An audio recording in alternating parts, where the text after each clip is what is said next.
Hello everyone. तो अभी Dow Jones का आप हाल देख ही चुके हो। डाउ जोन्स में हमें कितनी ज्यादा मंदी देखने को मिल रही है। इन सारी चीजों के पीछे का जो रीजन बताया जा रहा है वो बताया जा रहा है वॉल स्ट्रीट के अंदर फियर ऑफ रिसेशन। और वो किस चीज के अंदर बात हो रही है, वो बात हो रही है अमेरिका के अंदर। बताया जा रहा है कि इसके अंदर रिसेशन की वजह से आपको एम्प्लॉय अगर उसकी 1 लाख रुपए अगर वो पर मंथ कमाता है तो उसके बाद में उसे जो कहा जाएगा कि वो 50,000 रुपए ही आपको दिए जाएंगे। तो 50% का जो हमें डाउन यहाँ पर देखने को मिल रहा है। इसकी वजह से अगर रिसेशन आता है तो सैलरीज कम कर दी जाती है। अगर किसी बंदे को अगर वही सेम काम करना है, अगर वो पहले वो सेम काम कर रहा था तो 1 लाख रुपए मिल रहे थे, अगर उसी सेम काम के अंदर उसे 50,000 रुपए दिए जाएंगे तो वो कहीं ना कहीं लग्जरी वगैरह चीजों पर कटौती करेगा। क्योंकि अगर जॉब वो स्विच कर नहीं सकता क्योंकि पहले ही मंदी है तो मंदी की वजह से जॉब कोई मिलेगी नहीं। और अगर ये जॉब छोड़ दी तो फिर और कोई रीजन दूसरी मिलेगी भी नहीं। तो इन सब चीजों को देखते हुए आप पता चलता है कि जो आज के अगर सेक्टर्स की बात करते हैं, जो निफ्टी रियलिटी सेक्टर, यदि मंदी आती है तो जो सबसे पहले जो सेक्टर का खतरा रहता है, जिन कंपनियों को गिरने का खतरा रहता है वो रहता है रियलिटी सेक्टर में।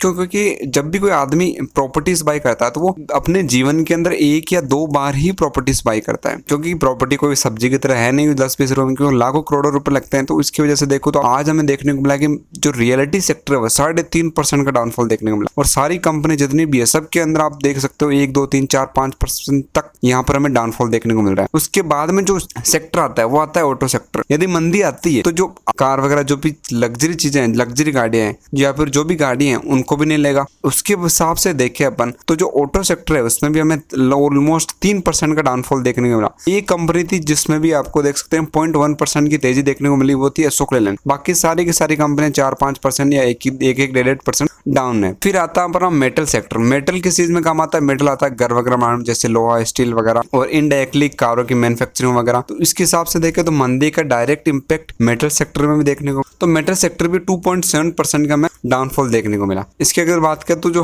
हिंदुस्तान जिंक के अंदर और थोड़ा सा इसमें भी आपको तेजी देखने को मिली। बाकी इसके अंदर सारी कंपनियों में भी 2-2.5% की मंदी देखने को मिली। उसके बाद में जो आता है वो आता है आईटी सेक्टर। अगर कोई बंदा अमेरिका वगैरह जा रहा है तो उसमें से 70% बंदे आईटी वाले हैं। और यदि वहां पर रिसेशन आता है तो डायरेक्टली और इनडायरेक्टली आईटी सेक्टर को में भी इम्पैक्ट पड़ता है। तो 2.5% के समथिंग यहाँ पर हमें डाउनफॉल देखने को मिल रहा है। और सारी कंपनियां यहाँ पर नेगेटिव है। यहाँ पर बिजनेस या सेक्टर को समझना कोई रॉकेट साइंस नहीं है। आप थोड़ा सा भी अगर दिमाग रखोगे, थोड़ा सा भी कैलकुलेशन करोगे तो आपको सारी चीजें समझ में आ जाएगी क्यों सेक्टर पर्टिकुलर सेक्टर ज्यादा गिरा है और क्यों कम गिरा है। उसके बाद में जो आता है वो आता है अपने बैंकिंग सेक्टर और फाइनेंस सेक्टर। क्यों? क्योंकि जब भी फाइनेंस सेक्टर की बात आती है तो जो जितने भी जो डिफॉल्ट घोषित होते हैं या फिर एनपीए होता है वो आता है मंदी के अंदर। क्योंकि पैसा होता नहीं है तो 90 दिन तक वो अपनी जो किस्तें हैं, जो फिर ईएमआई से उनको ड्यू रखते हैं और एनपीए की लिस्ट बहुत ज्यादा बनती है। तो आप सभी लोगों को पता ही है कि निफ्टी, फिन निफ्टी और बैंक निफ्टी में आज हमें थोड़ी मंदी देखने को मिली। देखो तो हम फाइनेंस सेक्टर की बात कर लेते हैं। पीएफसी, आरएससी, एचडीएफसी, एमसीएफ, इन सब के अंदर आपको मंदी देखने को मिली। कुछ सेक्टर थे जैसे कि एचडीएफसी बैंक, इनमें थोड़ी तेजी देखने को मिली हमें।